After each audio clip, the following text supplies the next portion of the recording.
Today, I want to talk about our purpose and our passion and why we seem so insanely afraid of stepping into owning our purpose and our passion.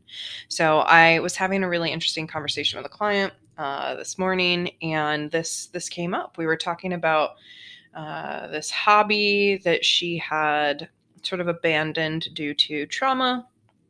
And as always, like when I'm working with my clients, I'm always reflecting in myself and seeing what's coming up in me, what their struggles remind me of my own, and just like really diving in with my client. Not in I don't overshare.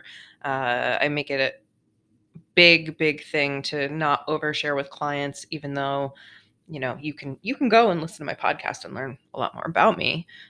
But I try not to generally share too much, but that doesn't mean that it's not happening behind the scenes. It doesn't mean that I'm not having these dual processes.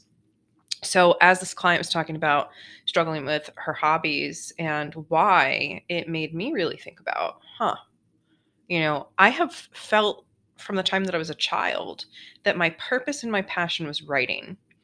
And I had this dream starting, and I'm wanting to say like second grade, that I was going to be a published author and just this like wildly successful, published international bestseller. That was the dream. And yet, as I aged and more trauma happened, and I had some creative wounds from teachers and professors. I remember I got a D on my first English paper in college, and I thought I was going to perish. Those creative wounds. Another that came up with writing was a very beloved roommate who was an older woman telling me that my writing was too fluffy and that she couldn't keep reading it. Those kinds of comments, it's so easy to take them in, or traumatic circumstances, it's so easy to take them in and not feel safe to step into our purpose and passion anymore. But there's always something missing if we don't, right? This client was basically expressing that a part of her life felt like it was missing by not tuning into that hobby, because it is a part of her core and part of her purpose that she feels like. And I think so many of us go through this where we're really afraid to own what we like, what we love, what we're passionate about, and to own what we think our purpose is instead of what our parents told us, or our teachers told us, or our coaches, or whoever. Authenticity, being able to really tune in and tap into what we love, has become such a hard thing in our culture, where there's so much striving to fit in and so much trying to follow the rules. But where do those rules even come from in the first place, right? They're these societal constructs. So whatever you love, whatever your purpose is, allow yourself to step into that if you can. And if you're feeling so afraid, remember that your fear is a catalyst moving you in the direction of probably your purpose, right? There's fear of other people, there's fear of triggers, of traumas. But when we think about something as simple as writing, why should I be afraid to write? What is actually scary about the process of writing?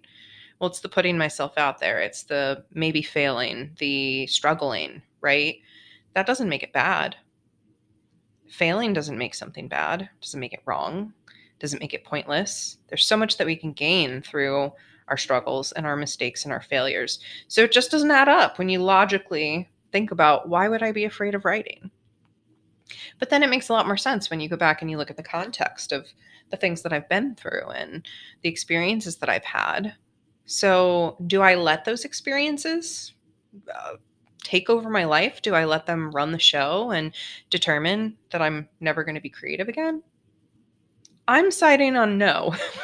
I don't want that to control me anymore. I don't want the experiences that I've been through in the past to control me, nor do I want fear to be a blockage. I want my fear to be a catalyst. I want my fear to show me the path I need to walk on.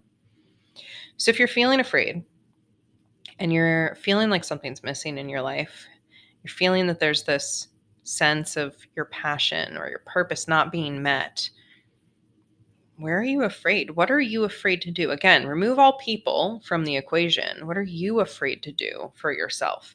And is that indicating that there's something deeper there that you need to excavate, that you need to work with? Maybe that starts just by dipping your toe in a little bit, doing that thing just a little bit. I've been really trying to write more lately, even if it's not perfect, just with a timer. Maybe if your purpose, your passion is helping other people, maybe you dip your toe into some kind of volunteer work to see if that's really where you want to go. Maybe you're afraid to put yourself out there in that way. So just things to think about, to reflect on, and be gentle with yourself. That's what I tell everybody. Be gentle with yourself. Be compassionate with yourself. If you feel like something's missing in your life, if you feel like you're struggling to find your purpose or your passion, how is being critical going to help you?